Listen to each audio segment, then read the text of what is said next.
binantayan ng Teleradyo Serbisyo kahit Sabado at Linggo mula Luzon, Visayas, Mindanao at buong mundo. Headline Ngayon Weekend. Narito na ang mga balita sa Headline Ngayon Weekend.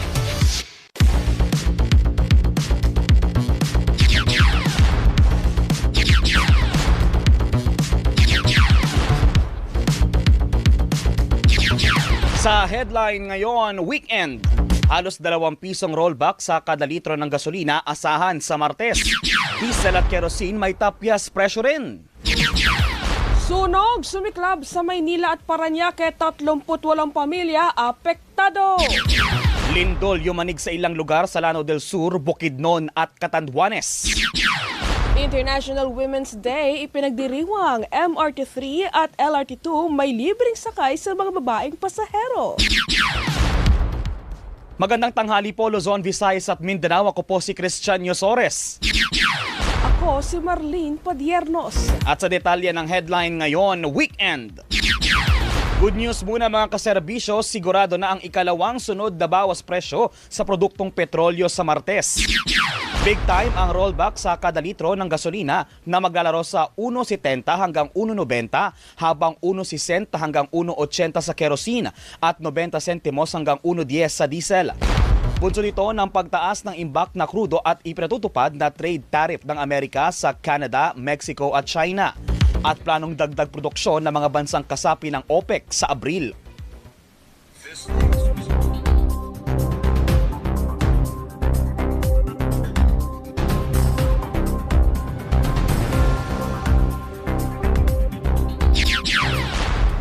Inirekomenda ng Department of Health na magtayo mga lokal na pamahalaan at establishmento ng mga cooling station sa harap ng sobrang init na panahon. Sa panayang programang Anong Ganap, sinabi ni DOH spokesperson Assistant Secretary Albert Domingo na pinakamabisang paraan ang pagkakaroon ng ventilation na maayos na daloy ng hangin dahil sa sapat na espasyo. Tiniyak din ni Domingo na mas handa na ang mga ospital sakaling magkaproblema sa supply ng kuryente sa tag-init.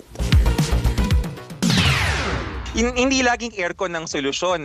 Ventilation is actually the important thing. And pag mataas ang bubong, ang kisame, meron pong spasyo para umangat yung hangin para hindi naiiwan yung damang init dun sa tao na nasa sahig. Pinag-iingat na rin ng Bureau of Corrections ang mga person deprived of liberty sa matinding init. Sa panayam ng programang Anong Ganap, sinabi ni Bucor Chief Director General Gregorio Catapang Jr. na hindi pwedeng lumabas ng piitan ang mga PDL mula alas 10 ng umaga hanggang alas 2 ng hapon kung kailan mas mararanasan ang sobrang init. Ayon kay Katapang, dadagdagan ang mga industrial fans sa New Bilibid prisons at bibigyan na rin ng mas preskong damit ang mga PDL. Nagpaalala rin si Katapang sa mga bibisita na huwag nang magdala ng mga pagkaing madaling mapanis. May mga injection ng anti-pneumonia, lahat sila. Katulong natin dyan yung Department of Health na nagbigay sa atin ng mga pang-injection. Meron na po silang mga yung usual electric fans nila, pero bibili pa po tayo. Magdadagdag tayo yung industrial fan, yung malalaking fan para umikot yung may papasok na hangin at may lalabas naman na hangin sa kanilang mga selda para nag-circulate o nag-ventilate yung hangin. Dalawa naman ang sugatan habang 25 pamilyang apektado sa sunog sa Milagros Street sa Barangay 317 Santa Cruz, Maynila pasado alas 2 ng madaling araw kanina. Inakyat sa ikalawang alarma ang sunog na naapula matapos ang halos 3 oras. Ayon sa Manila Fire District, kabilang sa mga nasugatan ang tauhan ng Bureau of Fire Protection, isang fire volunteer at inaalam ang sanhi ng sunog na aabot sa 600,000 piso ang halaga ng pinsala. Samantala, 13 pamilya naman ang apektado sa susunog sa compound sa Barangay BF Homes, Parañaque kanina ring madaling araw. Itinaas sa ikalawang alarma ang sunog na naapula makalipas ang 1 oras. Nilindol ang ilang lugar sa Lanao del Sur, Bukidnon at Catanduanes kaninang madaling araw. Ayon sa PHIVOX, niyanig ng magnitude 4.9 na lindol ang WAO, Lanao del Sur, alas 12:53 ng madaling araw na naramdaman sa intensity 4 sa WAO at Kalilangan, Bukidnon. Intensity 3 sa Don Carlos at Kadingilan, Bukidnon at Intensity 2 sa Cagayan de Oro City. Bandang alas 4:46 naman ng madaling araw, naramdaman ang magnitude 4 na lindol sa Baras, Catanduanes. Parehong tectonic ang lindol. Nanindigan si House Majority Leader Paulo Ortega na dapat suportado ng paper trail o serye ng dokumento ang paggasta sa confidential funds.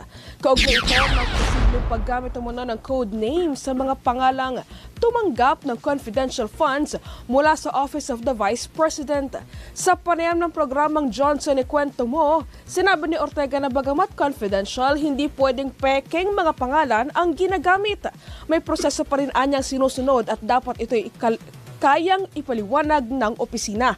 Matatandaang bukod kay Mary Grace Piatos, lumutang din ang pangalan na Pia Piatos Lim, Renan Piatos at Xiaome Ocho sa mga tumanggap ng confidential funds mula kay Vice President Sara Duterte.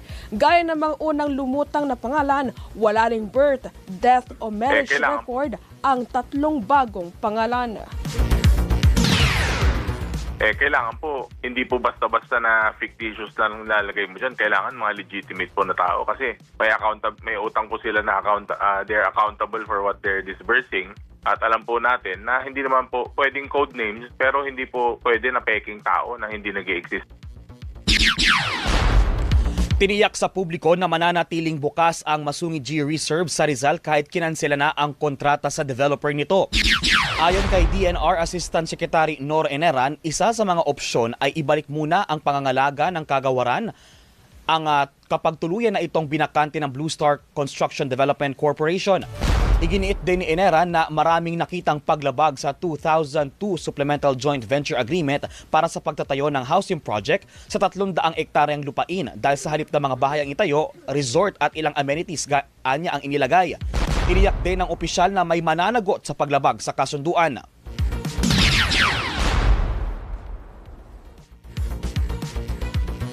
Wala pa po tayong concrete plans kung itutuloy yung housing project dito. Ang concern natin dito is maipatupad natin yung batas. Kaya nga po dun sa sulat natin, nilagay po natin na we reserve the right to file appropriate administrative, civil as well as criminal charges against responsible individuals. Naniniwala ang grupo ng mga kababaihan na marami pang dapat aksyonan sa karapatan ng mga babae sa kabila ng kanilang bumubuti umanong estado sa lipunan. Sinabi sa programang Anong Ganap ni Amparo Misiano, National Coordinator ng Pambansang Koalisyon ng Kababaihan sa Kanayunan, na nananatiling patriarchal ang kultura ng bansa dahil lagana pa rin ang mga komento at iba't ibang karahasan laban sa mga babae. Kahit ni Misiano, may papel ang komunidad sa pagtugon sa gender-based violation o violence at pag-ibigay ng suporta sa kababaihan lalo na pagdating sa kanilang karapatan.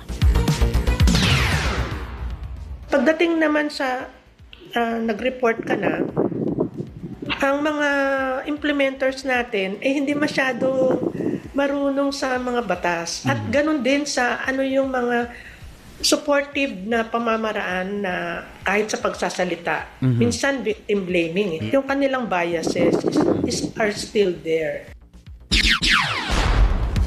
Nangako si Pangulong Marcos Jr. na poprotektahan at itataguyod ang karapatan ng mga kababaihan. Sinabi ng Pangulo na nakikiisa siya sa pagdiriwang ng International Women's Day at National Women's Month at kinikilala ang mahalagang papel ng kababaihan sa lipunan. Patuloy din anyang isasalin ang kwento ng mga pambihirang babae para maging inspirasyon sa bagong henerasyon. Tiniyak din ng Pangulo na ibibigay ang lahat ng suporta sa mga kababaihan para sa pag-angat ng bansa at ng buong mundo. Nagpaabot din ng pagbate sa mga kababaihan si Vice President Sara Duterte. Ayon sa Vice Presidente, ang katatagan at kontribusyon ng mga babae ay nakatulong sa mas progresibong lipunan. Hindi rin lang dapat nakatutok sa ekonomiya at politika ang paglaban para sa karapatan ng mga kababaihan, kundi tiyakin anyang sila'y napoprotektahan at pinakikinggan. May libreng sakay sa MRT3 at LRT2 para sa mga kababaihan ngayong International Women's Day. Nagsimula ang libreng sakay kaninang alas 7 hanggang alas 9 ng umaga at mauulit mamayang alas 5 ng hapon hanggang alas 7 ng gabi. Ang libreng sakay ay bilang pagkilala at pasasalamat sa mahalagang papel ng kababaihan sa lipunan.